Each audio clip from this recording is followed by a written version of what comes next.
Good morning. This is Giovanni Gallucci, joined by Chloe Dawn and Rachel Donovan, and this is the Daily Trend Report. Morning, Gio. Second cup already.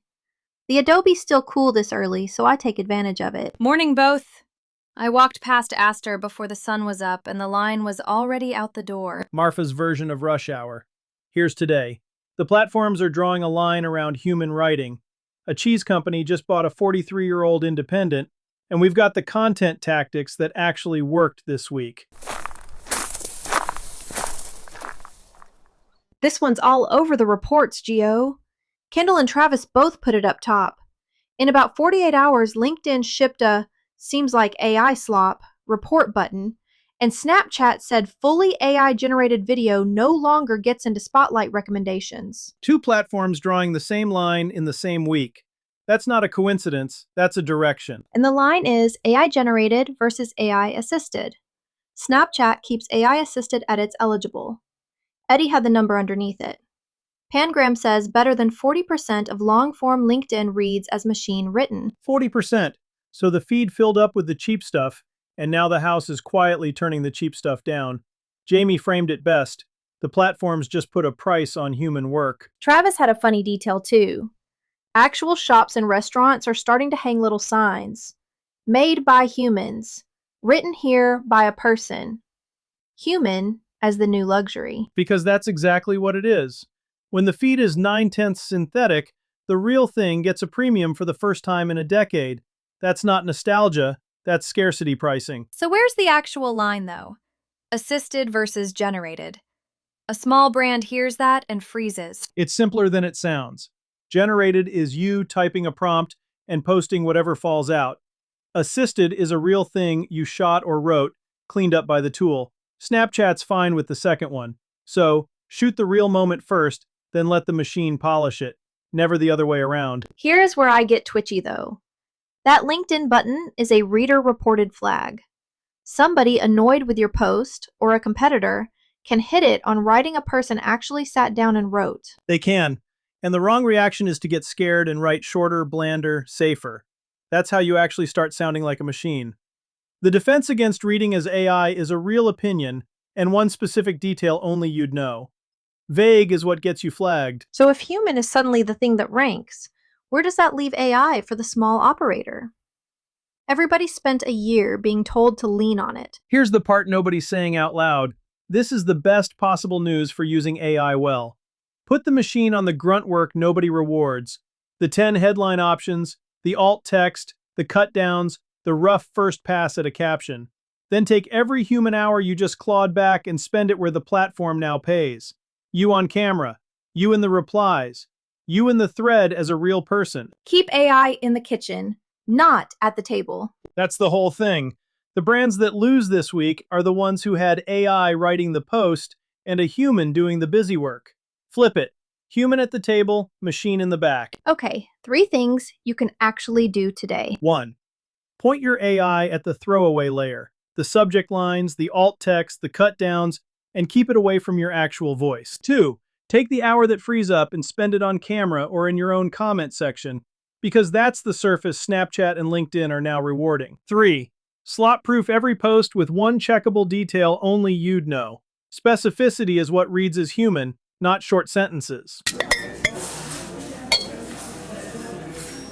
Food side? Gio. Eddie and Travis both led with a deal.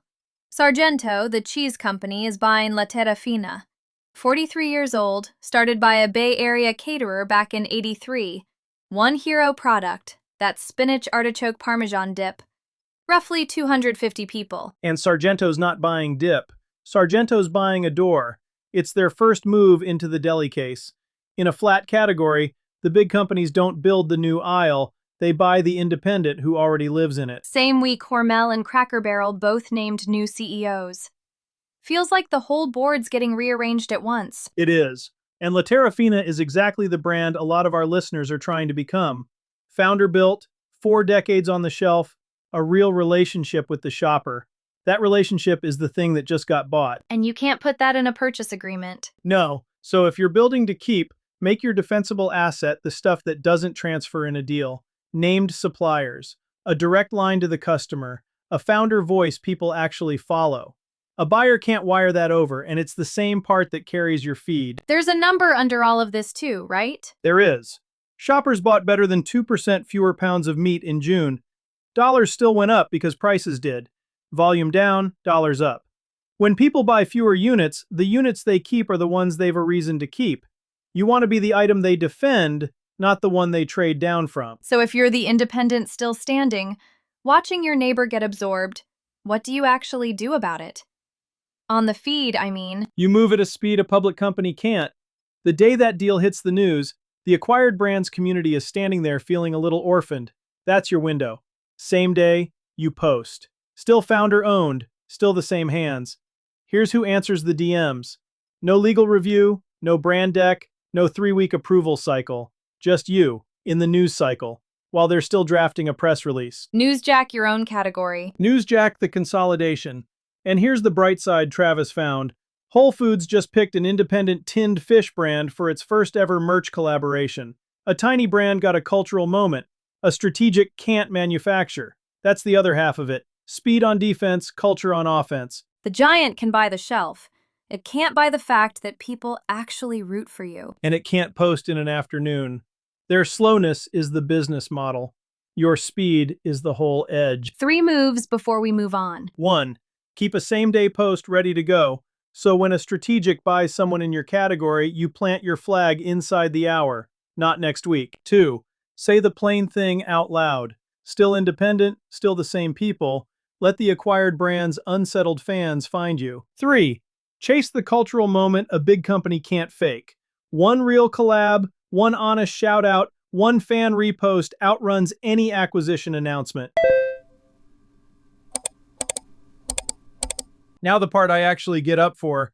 What brands really shipped this week? What worked? What face planted? And why? Give me the winner first. The winner isn't a brand, it's a format.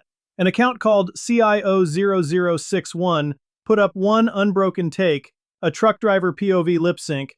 No cuts, no B-roll, just a phone. 336 million views. Eddie's tracking had it as the biggest reel of the week. 336 million. With no production. And that's the whole lesson. The most expensive thing on your content calendar is probably your worst performer.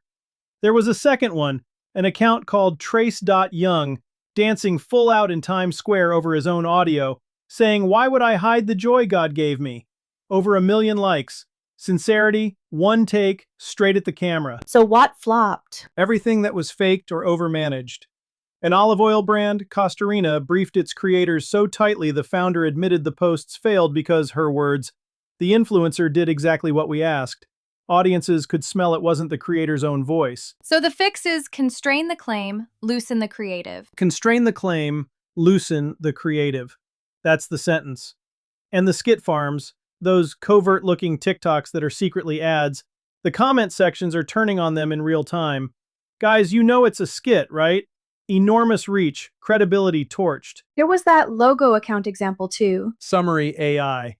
Their official account posts polished product content to a few thousand views, while a shadow skit account pulls hundreds of thousands. And the wrong read is, skit farms work. The right read is, a logo posting brochures doesn't. The fix isn't a fake account, it's a human voice on the real one. Instacart did a whole scripted thing too, didn't they? They did. A serialized bit called The Male Shopper Project. The smart part is the teaser opens on the real screenshots of people mocking male Instacart shoppers, then flips into the story. Leading with the actual criticism is what buys the credibility for everything after it. Picked up everywhere inside 72 hours, which is the payoff it was built for. Did anybody do a smart paid thing this week? Hardee's, oddly. A search for the ultimate Meemaw. Winner gets a menu item named after them, and a year is the face of the brand. 5 platforms, 1 tag to enter. The prize is something a contestant's family can point at, so people actually put in the effort. Good mechanic. But even there, the entries that win will be the loose, real ones, not the polished ones. So this week rewarded the one take and punished the overproduced. Every single time. Ship the first take. The second one usually reads worse anyway. Here's what to actually do with all of that. 1. Kill your most expensive recurring content and put a phone shot, one take, straight to camera version in its place this week. 2. Write a tight claim, then let the person say it their own way. Overscripting is the thing that reads as an ad. 3. Put a real human voice on your own account instead of renting a shadow one. The owned channel is where a logo goes to get ignored, unless an actual person shows up on it. Quick one before we go. If you run a food or beverage brand with a great product and a feed that just sits there, that's the thing I do. Strategy, content, and community, the whole channel run as one operation. I built Topo Chico's organic social from launch through the Coca-Cola years, and I'd rather do it for an independent. If your feed's flat and you know the audience is out there, let's talk. It's gallucci.net or DM at gallucci.net on Instagram or LinkedIn. Talk tomorrow.